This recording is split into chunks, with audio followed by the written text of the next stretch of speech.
on dit bonjour à tous. Donc, je vous ai dit hier que nous continuerions ce que nous avons dit, c'est la suite donc de « Vous êtes le sel de la terre et la lumière du monde », aujourd'hui avec pour thème transformer, transfigurer tout ce qui est déformé dans les âmes. Donc, vous pourriez vous poser la question d'où vient ce titre. Alors, l'origine, c'est une des consignes que notre mère donc, a reçues dans sa prière. Voilà, donc qui fait partie aussi de notre mission. Transformer, transfigurer tout ce qui est déformé dans les âmes. Donc, on pourrait se poser la question pourquoi ce titre a été mis ce matin, après avoir vu cet appel de Jésus à être sel de la terre et lumière du monde. Eh bien, ce titre a été mis parce que, donc on l'a évoqué hier, il faut que le sel garde toute sa saveur, et il faut que la lumière brille. Et pour cela, eh bien, il faut qu'on garde notre ardeur. Et alors, je voudrais commencer cet enseignement. Donc, hier, c'était un extrait de ce que Benoît XVI avait dit à une veillée de prière avec des jeunes à Fribourg, en Allemagne, en 2011. Nous ne pouvons pas taire le fait que le mal existe. Nous le voyons en tant de lieux de ce monde, mais nous le voyons aussi, et cela nous fait peur, dans notre vie elle-même. Oui, dans notre cœur lui-même existe l'inclination au mal, l'égoïsme, l'envie et l'agressivité. Grâce à une certaine autodiscipline, cela peut être contrôlable dans une certaine mesure. Par contre, cela devient plus difficile quand c'est une manière d'être mauvaise plutôt cachée, qui peut nous envelopper dans un brouillard asphyxiant, et ce sont l'indolence et la douleur de vouloir et d'accomplir le bien. Sans cesse, dans l'histoire, des personnes attentives ont fait noter le préjudice pour l'Église ne vient pas de ses adversaires, mais des chrétiens attiédis. Vous êtes la lumière du monde. Seul le Christ peut dire « Je suis la lumière du monde ». Nous tous sommes lumière seulement si nous demeurons dans ce vous qui, depuis le Seigneur, devient lumière toujours de nouveau. Et comme au sujet du sel, et en signe d'avertissement, le Seigneur affirme qu'il peut devenir insipide. De même, dans ses paroles relatives à la lumière, il a mis également un léger avertissement. Plutôt que de mettre la lumière sur le lampadaire, on peut la couvrir avec un boisseau. Demandons-nous, combien de fois couvrons-nous la lumière de Dieu par notre inertie, notre obstination, de sorte qu'elle ne puisse plus resplendir à travers nous dans le monde. Fin de citation. Donc, que faire? Nous décourager? Non, au contraire, répondre avec plus d'ardeur encore à l'appel de Jésus. Et je vous cite encore la suite de Benoît XVI aux jeunes. Dans la clarté d'innombrables lumières, dans la splendeur de tant de jeunes qui croient en Christ, une bougie peut donner de la lumière seulement si elle se laisse consumer par la flamme. Elle demeurerait inutile si sa cire n'alimentait pas le feu. Permettez que le Christ vous brûle, même si cela peut parfois signifier sacrifice et renoncement.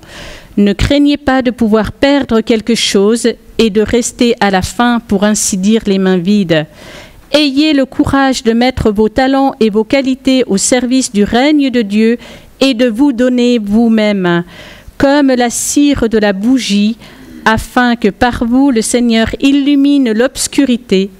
Sachez oser devenir des saints ardents, dans les yeux et dans les cœurs desquels brille l'amour du Christ et qui, de cette manière, porte la lumière au monde. Voilà donc cet appel de Benoît XVI aux jeunes, eh bien, on peut le prendre pour nous aujourd'hui. Voilà, avec ce désir vraiment de de transformer, de transfigurer tout ce qui est déformé dans les âmes. Et c'est vrai qu'on n'a pas besoin de trouver de nouveaux programmes, c'est toujours le même pour nous qui sommes chrétiens, pour raviver la flamme, pour garder cette saveur du sel, et puis pour que ce monde soit conquis à l'amour de Jésus, eh bien, c'est d'aimer, de faire connaître, d'imiter Jésus. Et c'est ce qu'a compris aussi notre Père fondateur.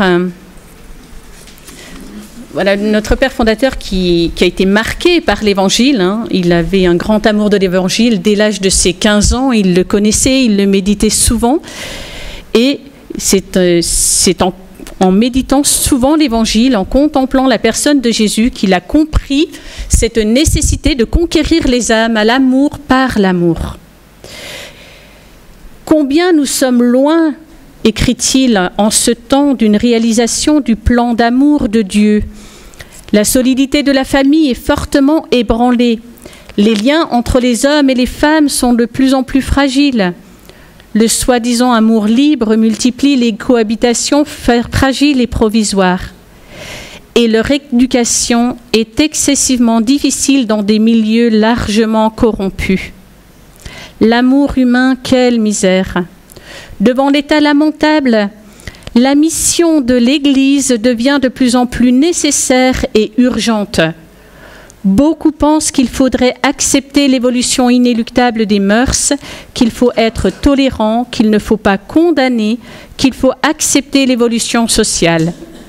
Il est évident, écrit-il, que pour le bonheur terrestre et ensuite éternel des hommes, Dieu ne peut accepter ces démissions.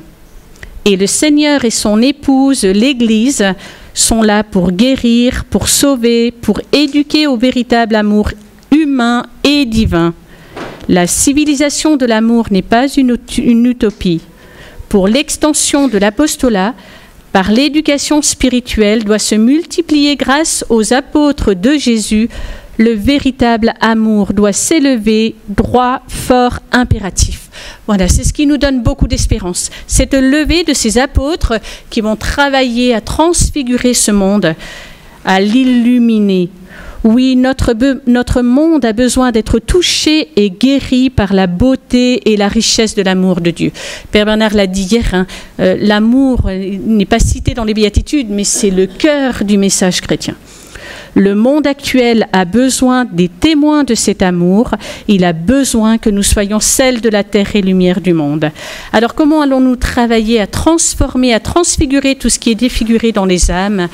Eh bien, avec ce premier désir qui doit nous habiter sans cesse et que nous donne l'enseignement des béatitudes, c'est désirer avec ardeur être sel de la terre et lumière du monde en vue du ciel. Voilà tout le sens de notre vie sur cette terre. Ne nous laissons pas détourner de notre destinée qui est le ciel. Vivre pour gagner le ciel. Oh, combien cela vaut la peine d'être vécu. C'est tout le message de l'Évangile. La proclamation des béatitudes qui précède cet appel à être sel de la terre et lumière du monde nous l'a rappelé. Et on le voit, c'est merveilleux. Voir Dieu, être rassasié, être consolé. Il nous faut donc d'abord éduquer nos propres âmes à devenir ces saints que Jésus attend et que le monde attend. Notre relation avec les saints doit faire grandir en nous ce désir de le devenir à leur suite. Prions-les beaucoup, prenons le temps pendant ces temps de vacances de lire des vies de saints. Ils sont, comme l'a dit encore Benoît XVI, de véritables étoiles dans le firmament du ciel, des phares pour de si nombreuses générations. Ces saints se sont donnés sans compter avec amour, confiance, patience et persévérance. Et ils savaient tous qu'ils n'auraient pas les consolations sur terre, mais dans le ciel. Et c'est aussi ce que nous dit Mère Marie-Augusta. Notre bonheur promis est dans le ciel. Et la sainteté est la clé pour un monde meilleur. Et c'est vrai que c'est aussi ce que la Sainte Vierge a dit à Sainte Bernadette à Lourdes au cours de la 3e apparition. Je ne vous promets pas ce bonheur ici dans ce monde, mais dans l'autre. Donc vous voyez, ce désir du ciel doit animer nos âmes. Nous devons tout faire pour le ciel, pour gagner le ciel, pour conquérir les âmes au ciel. Et pour cela, eh bien, il faut un travail d'éducation des cœurs qui consiste à éclairer les âmes, les enseigner avec cette certitude que Jésus a la puissance de les transformer, de les transfigurer. Mais Jésus a besoin de canaux. Il a besoin d'ouvriers. Donc, ayons donc ce désir de transformer, de transfigurer ce qui est défiguré dans les âmes. Et on vivra ce que Jean-Paul II, donc je vous ai cité la lettre apostolique hier, qu'il a écrite au terme de l'année du jubilé, donc de l'an 2000, qu'on a eu la grâce de vivre et qui a été une année de grâce. Il a conclu cette année avec beaucoup de souffle, même s'il a souffert des années qui ont suivi. Et donc il écrit dans cette lettre « Novo millennio iniunte », un nouveau siècle, un nouveau millénaire s'ouvre dans la lumière du Christ, mais tous ne voient pas cette lumière. Nous avons la mission admirable et exigeante d'en être le reflet. C'est le Mysterium Lunae, si cher à la contemplation des pères, qui par cette image voulait montrer la dépendance de l'Église par rapport au Christ, soleil dont elle reflète la lumière. C'est une manière d'exprimer ce que le Christ dit de lui-même en se présentant comme la lumière du monde et en demandant à ses disciples d'être à leur tour lumière du monde. Donc cette mission d'être des saints, d'abord, nous fait frémir quand nous voyons notre faiblesse, mais cette mission est possible grâce à la grâce de Jésus. Donc ce désir du ciel est d'être des saints, et pour cela, donc, notre monde a besoin de vrais témoins. Et ces témoins, Paul VI l'a dit, nos jeunes ont plus besoin de témoins que de maîtres. Et saint Isidore, évêque, dit « Quiconque a reçu la mission d'instruire et de former les peuples à la vertu doit être saint en toutes choses. » Et c'est aussi cet appel que nous avons dans le discours sur la montagne, si vous le conduisons, « Soyez parfaits comme votre Père est parfait ». Et pour être ces témoins, il nous faut contempler Jésus. Et notre Père fondateur, dans l'Évangile, il y a découvert Jésus comme le parfait éducateur. Cette mission d'éducation, nous pourrons l'accomplir qu'en imitant Jésus. Alors, nous le voyons à travers les béatitudes, il nous faut être doux et miséricordieux à sa suite, mais aussi ardent et énergique. Jésus ne nous entraîne pas à la mollesse. Dans l'Évangile, nous le voyons énergique lorsqu'il chasse les vendeurs du temple, qu'il chasse les démons, qu'il commande à la mer. Donc, vous voyez cette énergie de l'amour que nous devons vivre pour éduquer nos propres cœurs d'abord et ceux des autres. Et Jésus qui n'a pas peur non plus de se fatiguer pour faire des nombreux kilomètres à pied pour évangéliser et bien sûr pour aller jusqu'au bout de sa passion. Voilà. Donc l'éducation ne passe pas seulement par des paroles, mais par des idées vécues. Ce que disait Mère Marie-Augusta, il faut des idées vécues. Donc il faut que d'abord nous transformions, nous transfigurions notre propre âme en travaillant à cette éducation, en menant le combat spirituel, l'éducation des vertus. Et c'est vrai que saint François de Sales, qui aime beaucoup aussi les images, en donne une très belle, quand il pose la question, quelle est la différence entre l'Évangile et la vie d'un saint? Eh bien, il dit, c'est la même différence qui existe entre une symphonie écrite sur une partition et une symphonie jouée. Donc ça parle aux musiciens. C'est comme cela, dans la vie d'un saint ou au moins d'un chrétien fervent, nous apprenons comment on met en pratique l'Évangile. Nous tous, entre autres, nous devons nous efforcer d'être cette symphonie jouée par tous les frères que nous rencontrerons sur notre chemin. Nous sommes donc appelés à être le sel de la terre et la lumière du monde en accomplissant les bonnes œuvres, pas uniquement aux œuvres de miséricorde, mais aussi l'exercice des vertus.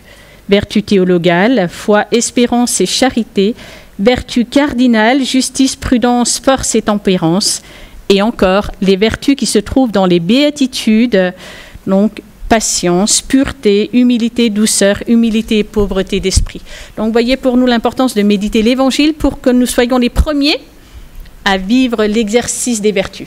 Et donc, l'exercice des vertus, ça veut dire, encore une fois, c'est pas dans la facilité. Un exercice, on se fatigue, on fait un effort normal. Mais avec la grâce, et que Dieu nous donne, eh bien, nous pouvons mener ce combat avec cette certitude qu'on obtiendra la victoire. Et c'est vrai que ce combat qui doit être mené avec patience, qui demande beaucoup de patience. L'éducation demande beaucoup de patience d'abord envers nous-mêmes. On voit combien Dieu est patient entre nous, à notre égard. Depuis tant d'années, on n'a pas encore obtenu cette grâce de la sainteté, mais il faut continuer à travailler. Et le Père, notre Père fondateur, relève que dans le mot patience, eh bien, il y a le verbe latin pati, souffrir.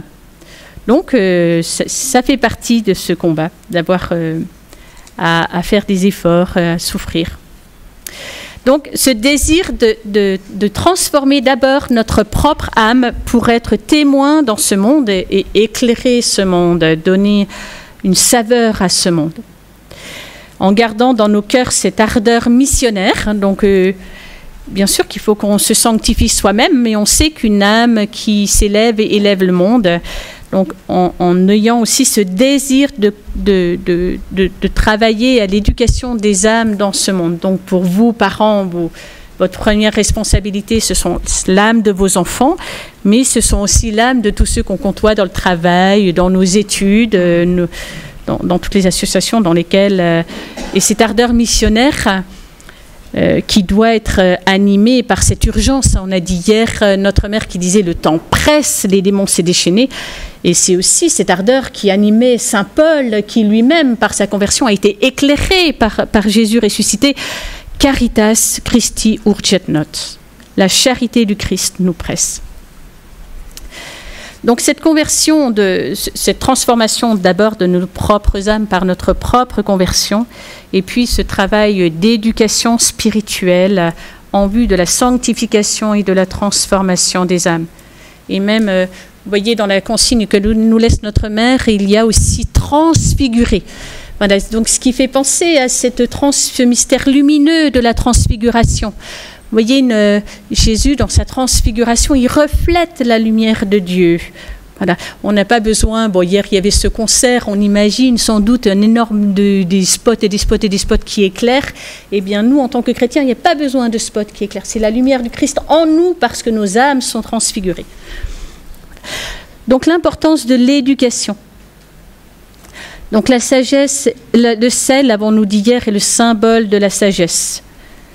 Donc, dans ce travail d'éducation, proclamons à temps et à contre-temps l'importance d'obéir au commandement de Dieu.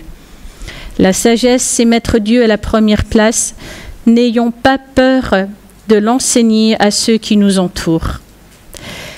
Éduquer n'a jamais été facile, et cela nous semble encore plus difficile aujourd'hui.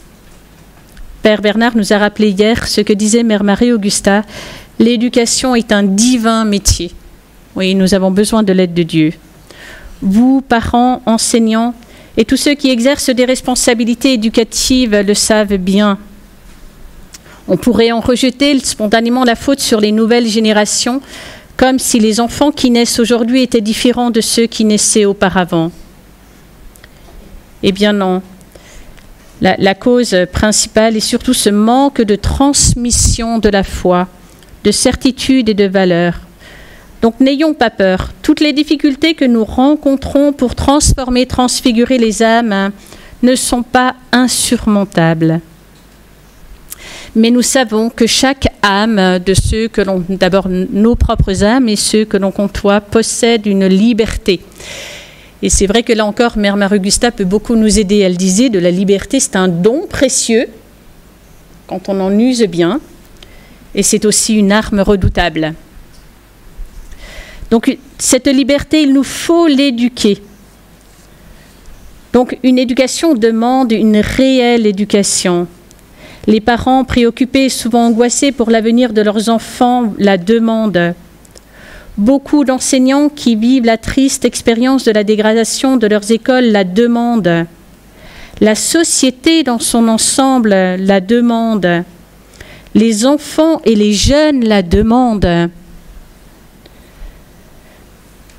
Donc nous tous qui croyons en Jésus, nous ne devons pas avoir peur. Dieu ne nous abandonnera pas pour cette belle et grande mission. Et il nous faut y répondre aujourd'hui, pas demain. Et c'est pour ça que c'est très beau, ce matin en prenant le tract, parce que je ne l'avais pas lu avec assez de détails. J'ai trouvé ça très beau, cette citation du Père, du 15 octobre 79, donc elle est vraiment toujours d'actualité. Et le Père écrit, donc je ne l'avais pas prévu dans mon topo, mais je vous l'ai dit, j'ai un petit peu de temps. C'est tout de suite que Dieu veut conquérir les âmes par des chrétiens vivants. Il faut faire son possible pour que chez nous, des chrétiens de plus en plus nombreux se fortifient pour être prêts à affronter les combats que les événements peuvent nous préparer, mais surtout pour que leur vie soit lumière et chaleur pour les âmes et que se prépare avec eux et en partie par eux la civilisation de l'amour que le Tout-Puissant prépare envers et contre tout, malgré la rage de l'enfer pour notre pauvre terre. Donc, vous voyez, tout de suite, donc aujourd'hui, Jésus a besoin d'éducateurs.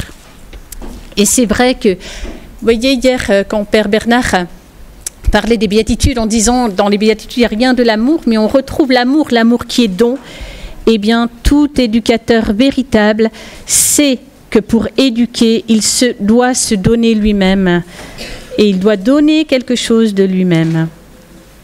Donc, l'amour, c'est le don. Et dans l'éducation, eh bien, il est normal qu'on ressente de la souffrance. La souffrance fait aussi partie de la vérité de notre vie. Et c'est vrai qu'il faut qu'on reste fort dans la souffrance, hein, et aussi qu'on se rende compte que la souffrance, elle porte son fruit. La capacité d'aimer correspond de fait à la capacité de souffrir et de souffrir ensemble. C'est on vous disait tout à l'heure, hein, l'exemple de Jésus qui était énergique en portant sa croix jusqu'à la fin. C'est notre modèle. Et l'éducation ne peut se passer donc de l'autorité. Donc n'ayons pas peur.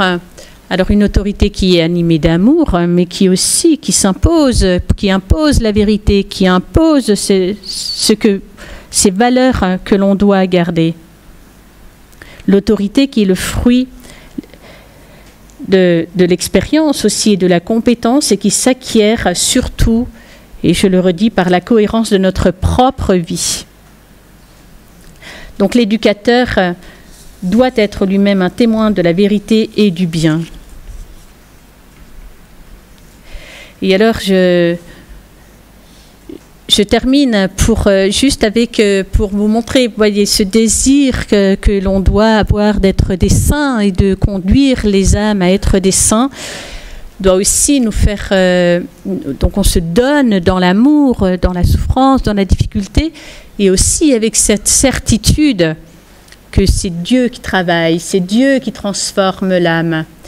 Et donc il va être bientôt canonisé un jeune saint, Carlo Acutis, qui est, bien sûr, qui au début a été présenté beaucoup comme un geek au paradis, mais en approfondissant sa vie, c'est un homme extraordinaire et qui pourtant a peu reçu, mais son témoignage va entraîner ses parents. C'est très très beau. On a eu la grâce d'entendre le témoignage de sa maman qui nous dit, bien, avant cette conversion de Carlo, elle était allée 3 fois à la messe seulement, et bien Carlo va l'entraîner. Et Carlo, qui a eu ce désir, dans la mesure où il a été conquis par l'amour de Jésus, de le transmettre et de le faire connaître. Et sa maman disait, mais Carlo, c'est pas seulement celui qui a usé d'Internet, c'est celui qui n'a pas eu peur non plus de dire à ses amis, mais là, ce que tu fais, c'est pas bien. Si tu veux aller au ciel, c'est pas bien. Et il avait cette ardeur, voilà, missionnaire. Et c'est vrai que le pape Léon XIV, dernièrement, a aussi... reconnu vont être béatifiés ces 50 Français, et c'est extraordinaire aussi, des Français qui ont entre 20 et 45 ans, 50, qui sont morts dans les camps de travail ou des camps de nazis, et qui sont morts pour ne pas renoncer à cet amour de Jésus. C'est extraordinaire, c'est un héritage pour nous Français. Et vous voyez, faut faire lire à ceux qui nous entourent et nous-mêmes ces vies de saints qui nous stimulent à aimer Jésus, à désirer ce ciel. Et je termine encore par une citation donc, de Benoît XVI dans Spe Salvi, puisque cette année sainte a pour thème l'espérance. J'ai développé dans la récente lettre encyclique Spe Salvi sur l'espérance chrétienne. Seule une espérance fiable peut être l'âme de l'éducation, comme de la vie tout entière. Aujourd'hui, notre espérance est assiégée de toutes parts, et nous risquons de redevenir nous aussi, comme les païens d'autrefois, des hommes sans espérance et sans Dieu dans ce monde, comme l'écrivait saint Paul aux chrétiens d'Éphèse. C'est ici précisément que naît la difficulté peut-être la plus profonde pour une véritable œuvre éducative. À la racine de la crise de l'éducation se trouve en effet une crise de confiance dans la vie. Je ne peux donc pas terminer cette lettre sans une chaleureuse invitation à placer en Dieu notre espérance. Lui seul est l'espérance qui résiste à toutes les déceptions. Seul son amour ne peut pas être détruit par la mort. Seule sa justice et sa miséricorde peuvent panser les injustices et récompenser les souffrances subies. L'espérance qui s'adresse à Dieu n'est jamais une espérance pour moi seule, c'est toujours aussi une espérance pour les autres. Elle ne nous isole pas, mais nous rend solidaires dans le bien, nous stimule à nous éduquer réciproquement à la vérité et à l'amour. Et c'est vrai que cet appel de Jésus à transformer nos âmes, à travailler aussi à la transformation des âmes de ce monde, à leur transfiguration, de transfigurer tout ce qui est déformé dans les âmes, peut nous donner le vertige. C'est vrai que c'est un appel qui est exigeant, mais pour ceux qui étaient autour de Jean-Paul II en 1986 à Strasbourg, Jésus avait dit l'appel de Jésus est exigeant, mais c'est l'exigence de son amour. Alors, on peut avoir peur, on peut se dire comment faire, mais nous savons qu'il nous en donnera sa grâce. Et Sœur Gaëtane nous donnera cette espérance tout à l'heure en développant « Puisons en Jésus la force, l'amour et la lumière ». C'est lui qui nous la donne, donc on peut être plein d'espérance et plein de joie aussi, et plein de confiance.